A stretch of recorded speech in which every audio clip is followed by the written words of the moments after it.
Hello, good evening everyone. तो जैसा आप सभी को पता है कि आप सभी 9M13 या फिर जिस चैप्टर का नाम है पृष्ठीय क्षेत्रफल और आयतन, और हम जिसे इंग्लिश में कहते हैं सरफेस एरिया एंड वॉल्यूम, इस चैप्टर को पढ़ रहे थे। इसके कुछ कॉन्सेप्ट हमने पढ़ लिए थे, बाकी के जो भी कुछ बचे हुए कॉन्सेप्ट हैं वो हम आज समझने की कोशिश करेंगे। तो देखिए, आपने क्वेश्चन नंबर 7 तक कर लिया था। क्वेश्चन नंबर 8 है, गुड इवनिंग एवरीवन, कि हमें एक गोले का आयतन ज्ञात करना है। तो देखिए, सबसे पहले हम समझते हैं कि गोला क्या होता है और उसका आयतन का फॉर्मूला क्या होता है, फिर हम उस क्वेश्चन को सॉल्व करेंगे। तो देखिए, गोला जो होता है वह कुछ आपका इस तरह की शेप का होता है। आपने क्योंकि अर्धगोला पढ़ लिया है या फिर गोले का आपने पृष्ठीय क्षेत्रफल भी पढ़ लिया है, तो आपको गोले की शेप पता ही होगी। मैं फिर भी एक बार बता देता हूँ। यह कुछ इस तरीके से आपके गोले की शेप होती है। अच्छा, यह सर्कल से अलग होती है, और मैं इस तरीके से इसे क्यों बना रहा हूं, यह एक तरीके 3D होता है। जो गोला होता है आपका वह 3D होता है। गोले को समझने का जो सबसे बढ़िया एग्जाम्पल है वह है आपकी बॉल। आप क्रिकेट खेलते होंगे, फुटबॉल खेलते होंगे, या फिर और कोई भी गेम खेलते होंगे जिसमें कि बॉल का यूज होता है, तो आपकी जो बॉल होती है वह गोला होती है। तो उस गोले का हम आयतन कैसे निकालते हैं या फिर उसका फॉर्मूला क्या होता है। तो देखिए, आपने अर्धगोला पढ़ा है, गोले का पृष्ठीय क्षेत्रफल पढ़ा है। हम जानते हैं कि गोले की जो त्रिज्या होती है उसे हम आर से प्रदर्शित करते हैं, या फिर जो रेडियस ऑफ द स्फीयर होती है उसे हम आर से प्रदर्शित करते हैं। तो अगर मैं आर को त्रिज्या मानूं, तो जो गोले का आयतन होगा वह होगा मेरा 4/3, यानी कि 4/3 पाई आर क्यूब। यह मेरा गोले का आयतन होगा, 4/3 पाई आर क्यूब। सभी बच्चे ध्यान रखेंगे। यस, ठीक है। मैं इंग्लिश में भी ट्रांसलेट करूंगा। मैं आपको थोड़ा वेट कर। अच्छा, आपको 1 मिनट के लिए वेट करना है। शायद आपको मेरी स्क्रीन नहीं दिख रही होगी, तो आप सभी को 1 मिनट वेट करना है। अभी आपको मेरी स्क्रीन दिख जाएगी।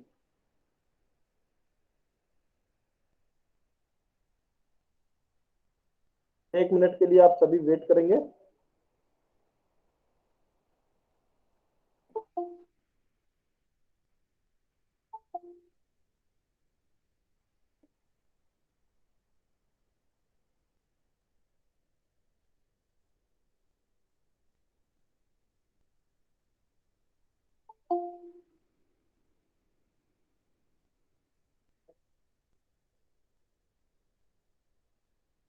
यस, आप सभी को अभी मेरी स्क्रीन दिख रही होगी।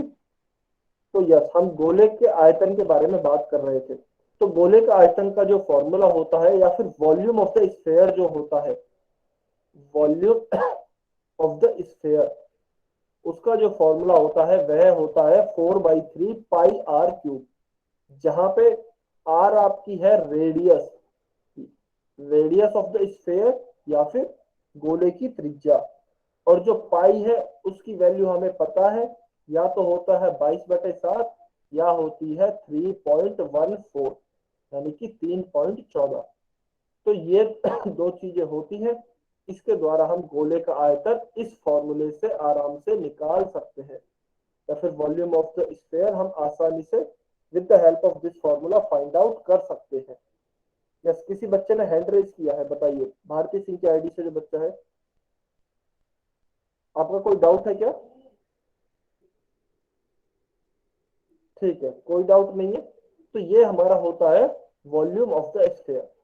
तो देखिए, अब हमसे क्वेश्चन क्या दिया गया है, क्वेश्चन पे चलते हैं। क्वेश्चन में हमसे पूछा गया है कि 21 सेंटीमीटर त्रिज्या वाले गोले का आयतन ज्ञात करना है। या अगर मैं इंग्लिश में कहूं तो we have to find the volume of a sphere of radius 21 centimetre. इसका मतलब हमें स्फीयर की रेडियस क्या दी गई है या फिर त्रिज्या क्या दी गई है, 21 सेंटीमीटर। तो हमें आर दिया गया है 21 सेंटीमीटर, और हमें गोले का आयतन ज्ञात करना है। तो देखिए, आयतन या फिर वॉल्यूम क्या होगा। आयतन या फिर वॉल्यूम की अगर मैं बात करूं, तो यह मेरा हो जाएगा 4/3 पाई आर क्यूब। हमने अभी फॉर्मूला देखा था। तो चलिए, अब हम इसमें वैल्यूज पुट करते हैं। तो 4/3 का हुआ 4/3, इंटू पाई की जगह मैंने लिखा 22/7, क्योंकि पाई होता है हमारा 22/7 या 3.14, तो मैं 22/7 लिख रहा हूँ। फिर आर क्यूब मतलब होता है 21 का क्यूब, क्योंकि आर का मान हमें दिया गया है 21।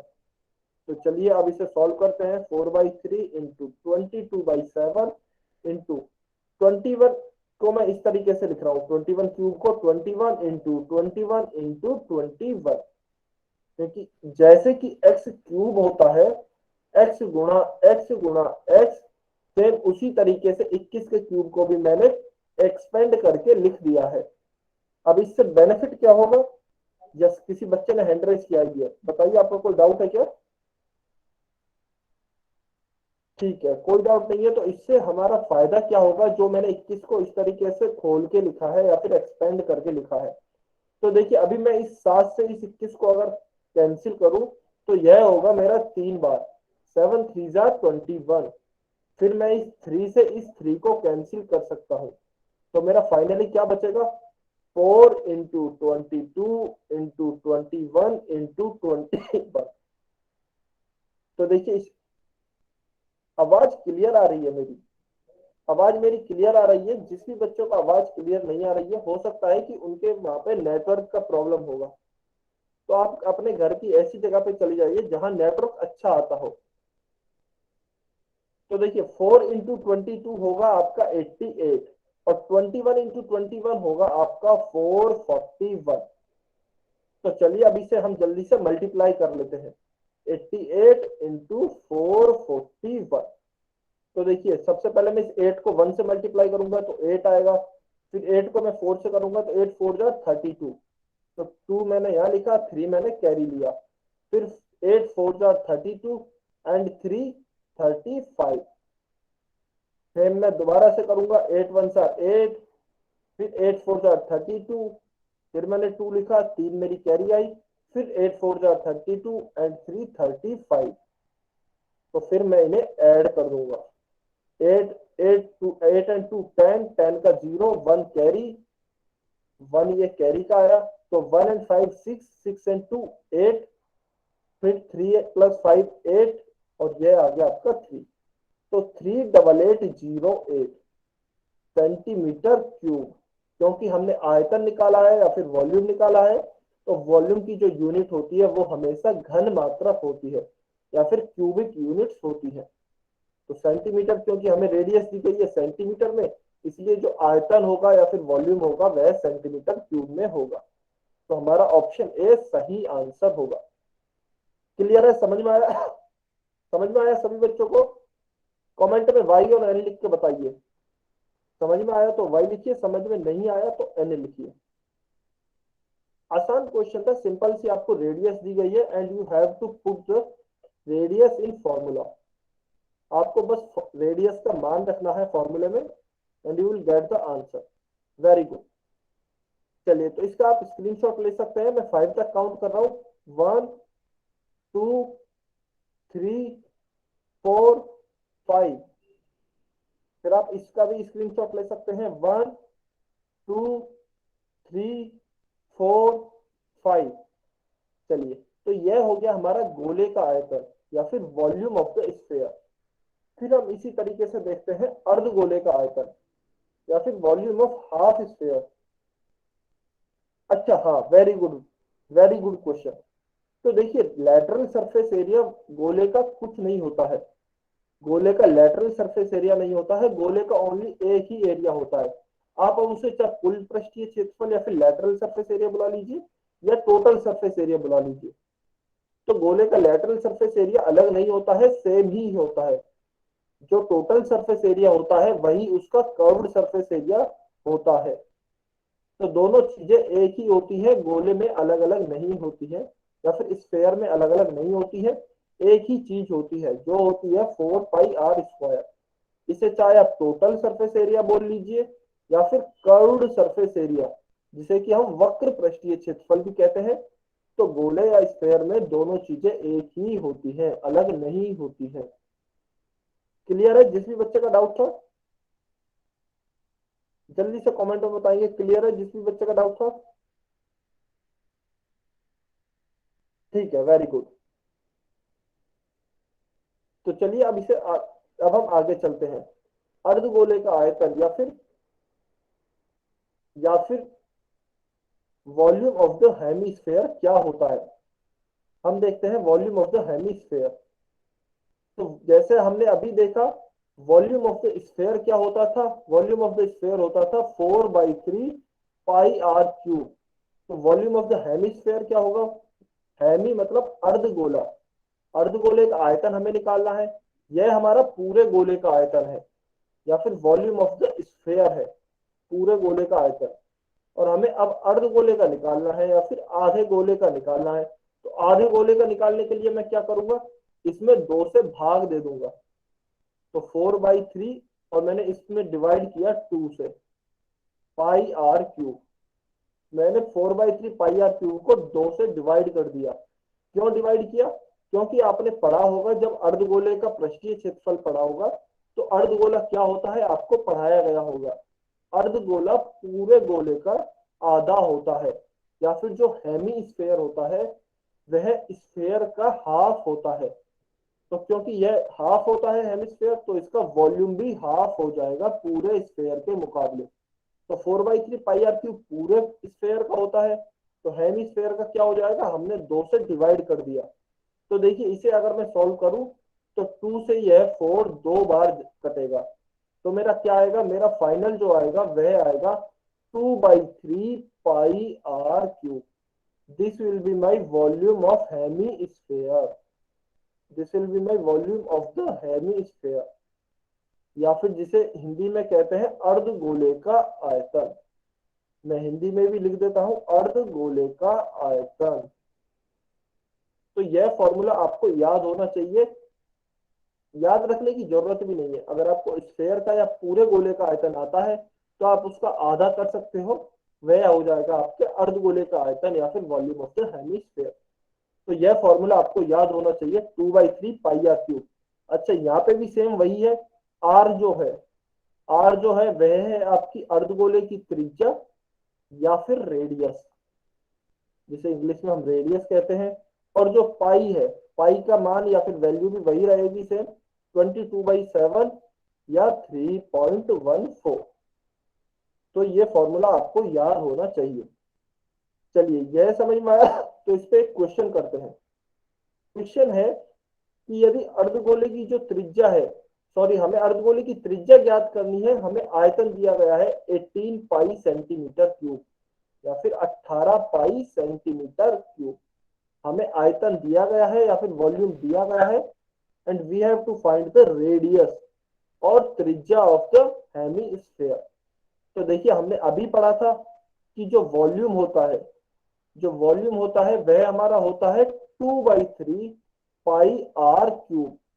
अच्छा 2/3 क्यों, क्योंकि अर्धगोला है, गोला होता तो हम 4/3 लिखते, या फिर यहाँ हेमिस्फेयर है इसलिए 2/3 है। अगर टोटल सर्फ पूरा स्फेयर होता तो हम लिखते 4/3 पाई आर क्यूब। तो देखिए वॉल्यूम हमें इस बार दिया गया है 18 पाई, तो मैं वॉल्यूम की जगह लिख रहा हूं 18 पाई बराबर 2/3 पाई आर क्यूब। अब आपको ध्यान से समझना है, देखिए 3 यहाँ पे डिवाइड में है, मैं 3 को अगर इधर ले जाऊंगा तो यह मल्टीप्लाई में हो जाएगा। तो देखिए 18 पाई इंटू 3 बराबर होगा मेरा 2 पाई आर क्यूब। अब इस 2 पाई को मैं इधर की साइड ला रहा हूं, तो 2 पाई यहाँ पे मल्टीप्लीकेशन में है आर क्यूब के, मैं इधर लाऊंगा तो यह डिवाइड में हो जाएगा। तो यह आएगा मेरा 18 पाई इंटू 3 डिवाइड बाई 2 पाई बराबर आर क्यूब। तो चलिए अब इसे सॉल्व करते हैं। देखिए पाई से पाई कैंसिल आउट हो गया, और इस 2 से यह 18 जो हो गया है यह गया 9 बार, क्योंकि 2 9 18। तो मेरा ऊपर कितना बचा, ऊपर मेरा बचा 9 इंटू 3, और यहां मेरा बचा आर क्यूब।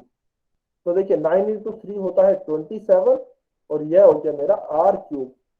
इस 27 को मैं लिख सकता हूं 3 का क्यूब, 27 को मैं लिख सकता हूं 3 का क्यूब।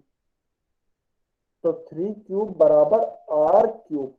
देखिए 27 को 3 क्यूब क्यों लिखा मैंने, क्योंकि अगर आप 3 क्यूब देखोगे 3 गुणा 3 गुणा 3, तो 3 इंटू 3 9, 9 इंटू 3 27, तो 27 होता है 3 का क्यूब, इसलिए मैंने इसे 3 का क्यूब लिखा है। तो देखिए आर क्यूब बराबर आ गया है 3 क्यूब, तो मेरा आर का मान कितना आएगा 3 सेंटीमीटर। आर का मान होगा मेरा 3 सेंटीमीटर। तो इसका मतलब मेरा ऑप्शन बी सही आंसर होगा। Option B 3 centimetre will be my right answer. समझ में आया? सभी बच्चे कमेंट करके बताएंगे समझ में आया। क्लियर है सभी बच्चों को? अगर समझ में आया तो वाई लिखिए, समझ में नहीं आया कुछ डाउट है तो एन लिखिए। वेरी गुड, बहुत बढ़िया, वेरी गुड।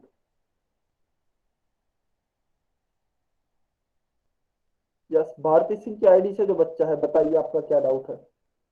कुछ डाउट है क्या आपका? Yes, option B will be our right answer. चलिए देखिए, अगर यह समझ आया तो आपका यह चैप्टर तो यहीं तक था, चैप्टर आपका कंप्लीट हो चुका है। अच्छा, कुमकुम सिंह की आईडी से जो बच्चा है, देखिए आवाज मेरी क्लियर है, सभी बच्चों को क्लियर आ रही है? आप या तो किसी ऐसी जगह पे चले जाइए जहां आपके नेटवर्क अच्छे आते हो, या फिर आप एक बार दोबारा से ज्वाइन कर लीजिए, क्लास को कैंसिल करके दोबारा से आप ज्वाइन कर लीजिए, उससे शायद आपको क्लियर आ जाए। मेरी आवाज क्लियर है? चलिए, तो आपके देखिए चैप्टर यहीं तक था, आपका चैप्टर कंप्लीट हो चुका है। चैप्टर में जितने भी इंपॉर्टेंट आपके कंसेप्ट थे वो हो चुके हैं। अब हम एक बार रिवाइज कर लेते हैं, चीजों का रिवीजन कर लेते हैं कि हमने क्या क्या पढ़ा था इस चैप्टर में, जिससे कि आपको सारे फॉर्मूले याद हो जाए, एक बार दोबारा से रिवाइज हो जाए। अच्छा, आप सभी पहले स्क्रीनशॉट ले सकते हैं, मैं 5 तक वेट कर रहा हूं इसका।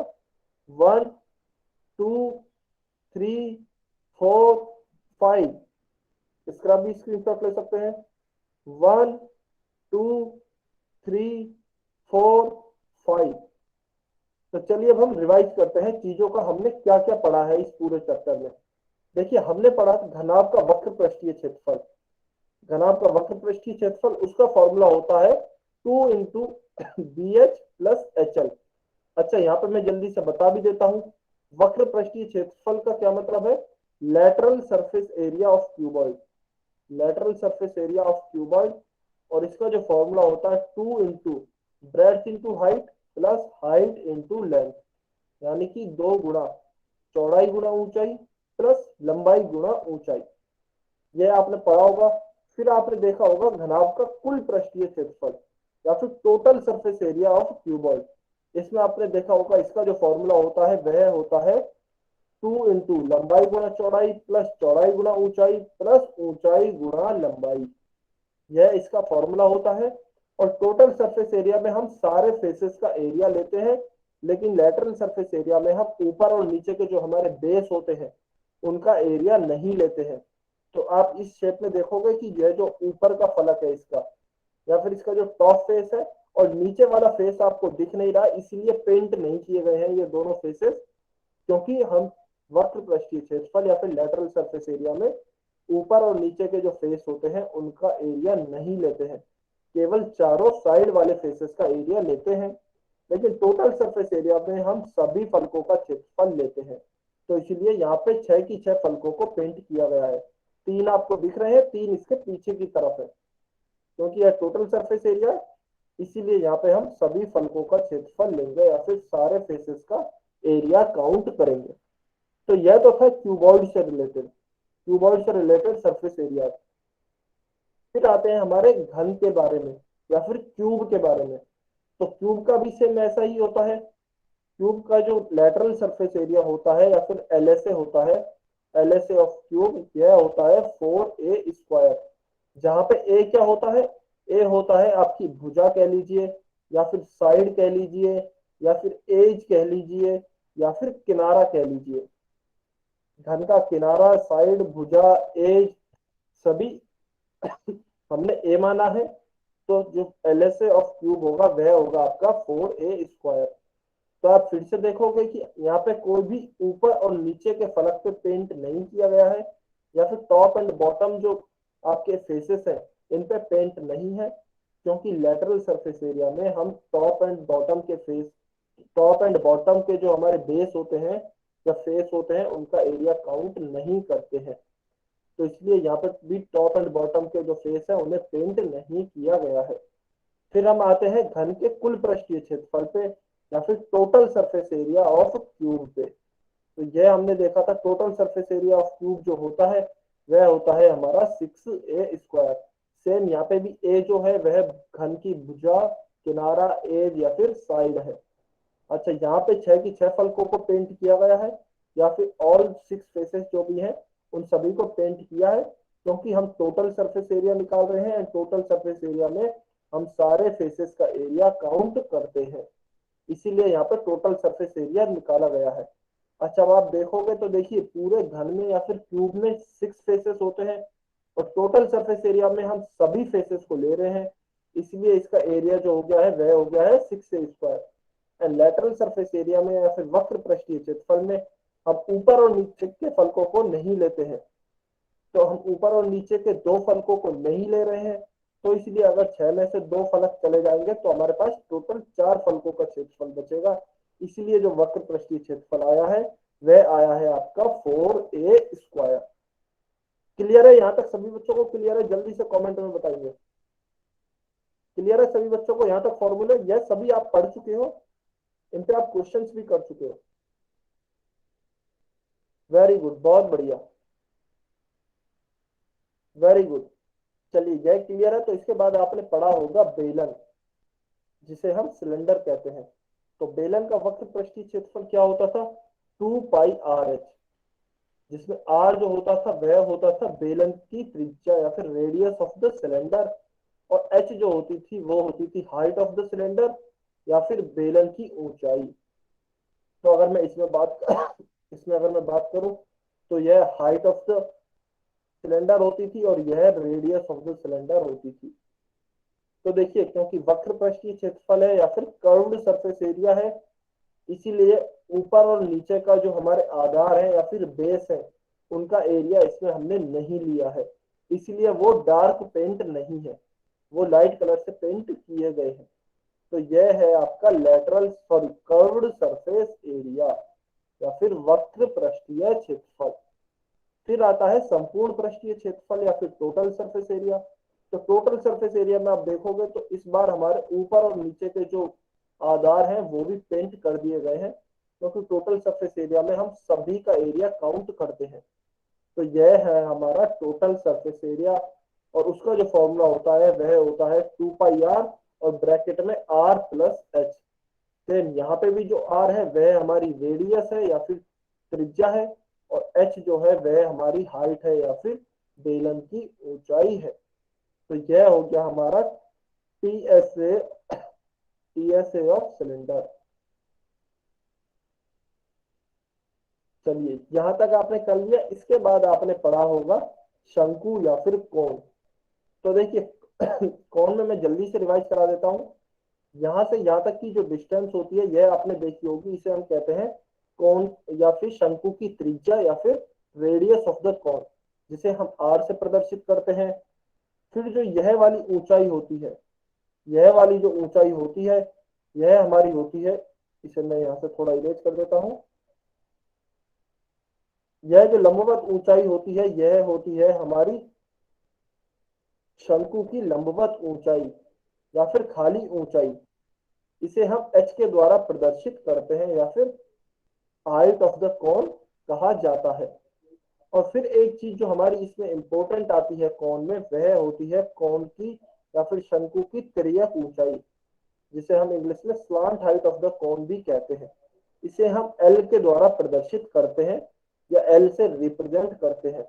तो देखिए, इसमें एक फॉर्मूला होता है जो इंपॉर्टेंट होता है, एल बराबर, इस एल को कैसे निकालते हैं, क्योंकि यहाँ पे हमारा 90 डिग्री का एंगल बनता है, तो पाइथागोरस की थ्योरम को यूज करके हम एल को निकालते हैं।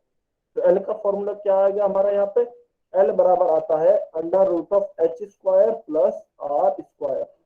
तो यह भी एक इंपॉर्टेंट फॉर्मूला बनता है कोण में स्लांट हाइट को निकालने का। फिर हम बात करते हैं वक्र पृष्ठीय क्षेत्रफल की या फिर कर्व्ड सरफेस एरिया ऑफ कोण। तो इसका हमारा फॉर्मूला होता था πrl, जिसमें जो पाई होता है उसका सेम वैल्यू होती है 22/7 या फिर 3.14। आर जो होती है वो होती है रेडियस ऑफ द कोन या फिर शंकु की त्रिज्या, और एल जो होती है वह होती है हमारी slant height of the cone या फिर शंकु की तिर्यक ऊंचाई। तो यह आपको याद होना चाहिए।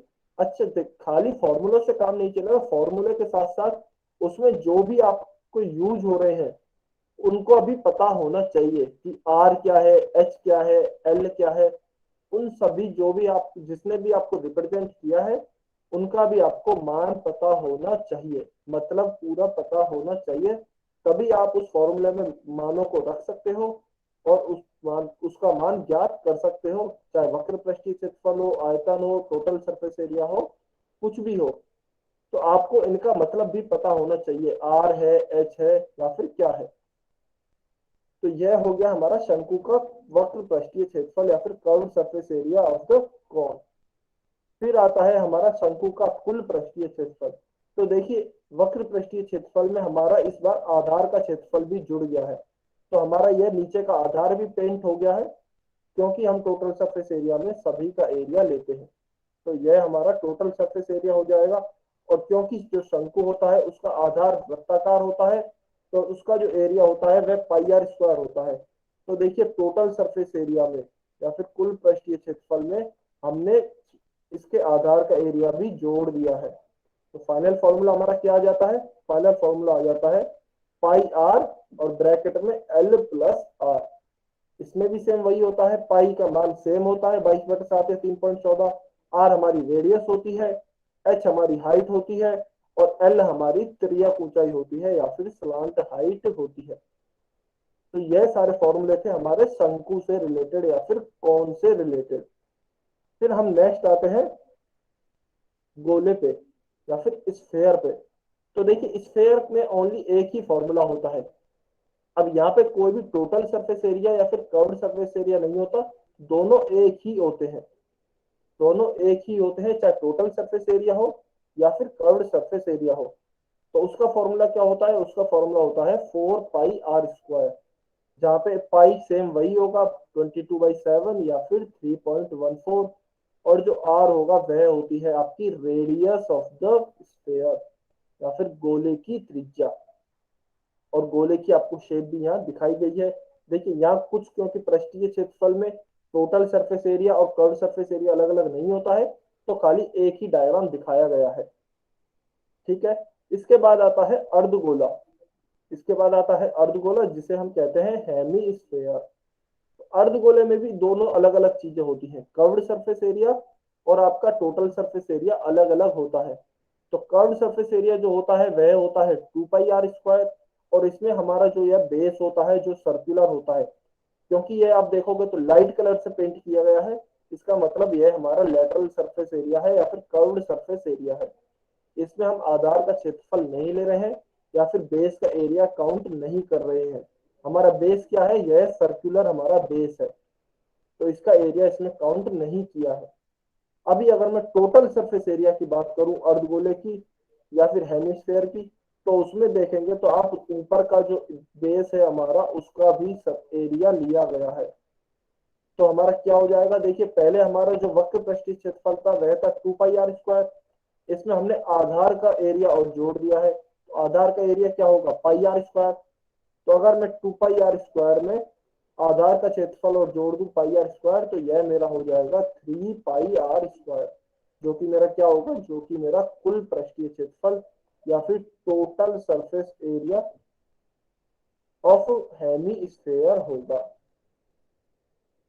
Total surface area of the hemi. अच्छा किसी बच्चे ने पूछा है एक वाला क्या है, एक वाला मैं समझ नहीं पाया हूँ, आप अनम्यूट करके बताओगे। रमेश कुमार की आईडी से जो बच्चा है, आप एक बार अनम्यूट करके बताओगे एक वाला क्या है।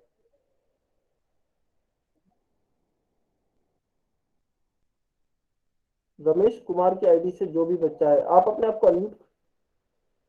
वो गोले का है, वो पूरे गोले का है। अच्छा आप उसकी पूछ रहे हो, ठीक है मैं एक बार बता देता हूँ। यह जो है गोले का पृष्ठीय क्षेत्रफल, ये पुराना वाला है।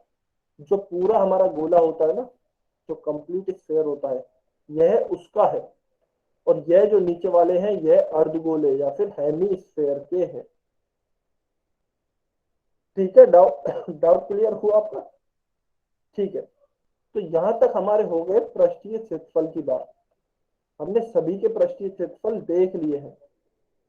गोले का देखा, अर्धगोले का देखा, फिर हमने घनाभ का देखा, घन का देखा, शंकु का देखा और बेलन का देखा। तो हमने सारी 6 की 6 शेप्स के total surface area, lateral surface area या फिर कर्व सरफेस एरिया के फॉर्मूले देख लिए हैं। आपको बस यह ध्यान रखना है कि ओनली गोले के केस में या फिर स्फेयर के केस में जो टोटल सरफेस एरिया होता है वही लेटरल या फिर कर्व्ड सरफेस एरिया भी होता है। तो स्फेयर में ओनली एक ही सरफेस एरिया होता है, उसका फॉर्मूला होता है 4πr²। तो चलिए, यह तो हो गई हमारी सरफेस एरिया की बात। इसके बाद अब हम चलते हैं वॉल्यूम्स पे या फिर आयतन पे। तो हम देखेंगे कि अलग अलग आकृतियों का आयतन क्या होता है। तो देखिए, सबसे पहले देखते हैं घनाभ का आयतन। घनाभ का आयतन क्या होता है? LBH। इसका मतलब क्या है? अच्छा, मैं इंग्लिश में भी लिख देता हूँ। घनाभ का आयतन का मतलब है वॉल्यूम ऑफ द क्यूबॉइड। तो अगर हमें लंबाई L दी हो, चौड़ाई B दी हो और ऊंचाई H दी हो, तो क्या होता है इसका formula? Length into breadth into height, या फिर जिसे हिंदी में हम बोलते हैं लंबाई गुणा चौड़ाई गुणा ऊंचाई। यह होता है हमारा घनाभ का आयतन या फिर वॉल्यूम ऑफ द क्यूबॉइड। फिर इसके बाद अगर हम देखें तो आता है घन का आयतन या फिर वॉल्यूम ऑफ द क्यूब। तो देखिए, वॉल्यूम ऑफ द क्यूब क्या होता है? ए क्यूब, जहां पे ए क्या है? फिर से वही साइड कह लीजिए, एज कह लीजिए, किनारा कह लीजिए, कुछ भी कह सकते हैं। तो जैसा हमने घनाभ में देखा था, length into breadth into height होती है, लेकिन हम जानते हैं घन या फिर क्यूब के केस में ये सभी आपस में बराबर होती है। लेंथ, ब्रेथ और हाइट आपस में बराबर होती है। तो अगर इस सब की जगह मैं ए लिखूं, क्योंकि यह सभी बराबर होती है क्यूब में, तो क्यूब में मैं लिख रहा हूं L बराबर B बराबर H होती है। तो देखिए, मैं उसे ए मान रहा हूं, यह सभी किसके बराबर है? ए के बराबर है। तो लेंथ की जगह भी ए लिखा, बी की जगह भी ए लिखा और एच की जगह भी ए लिखा। तो मेरा कितना आ जाता है? मेरा जो घन का आयतन या फिर वॉल्यूम ऑफ द क्यूब आ जाता है वो ए क्यूब आ जाता है। और ए क्या है? ए हमारी साइड कह लीजिए या फिर एज कह लीजिए, या फिर हिंदी में किनारा या फिर भुजा कह सकते हैं घन की। तो ये हो गया हमारा घन का आयतन। इसके बाद हम चलते हैं बेलन के आयतन पे या फिर वॉल्यूम ऑफ द सिलेंडर पे। तो देखिए, वॉल्यूम ऑफ द सिलेंडर का फॉर्मूला क्या होता है? πr²h। वॉल्यूम ऑफ सिलेंडर जो होता है वह होता है πr²h। देखिए, यहाँ पे h क्या होती है बेलन की? यह जो होती है यह हमारी होती है हाइट ऑफ द बेलन। और यहाँ से यहाँ तक की जो डिस्टेंस होती है यह होती है हमारी बेलन की त्रिज्या या फिर रेडियस ऑफ द सिलेंडर। तो यहाँ मैं लिख भी देता हूँ, पाई का तो वही मान होगा 22/7 या फिर 3.14। आर जो होगी वह होगी हमारी रेडियस ऑफ द सिलेंडर, और एच जो होगी वह होगा हमारा हाइट ऑफ द सिलेंडर या फिर बेलन की ऊंचाई। तो आपको सिंपल सा आर का मान पुट करना है और एच का मान पुट करना है इस फॉर्मूले में, और आप आसानी से बेलन का आयतन या फिर वॉल्यूम ऑफ द सिलेंडर निकाल सकते हो। उसके बाद हमारा आता है, हमने घनाभ देख लिया, घन देख लिया, बेलन देख लिया। उसके बाद हमारा आता है शंकु का आयतन या फिर वॉल्यूम ऑफ द कोन। तो इसे हम इंग्लिश में बोलते हैं वॉल्यूम ऑफ द कोन। अच्छा, अब इसमें दो तीन चीजें होती हैं। एक तो एच होती है, वह हमारी हाइट होती है। आर होती है, वह हमारी रेडियस ऑफ द कोन होती है। तो फॉर्मूला अगर आप आर और एच का मान रखोगे तो आपका फॉर्मूला क्या आएगा? 1/3πr²h। और इसके द्वारा आप शंकु का आयतन ज्ञात कर सकते हो या फिर volume of the cone find out कर सकते हो।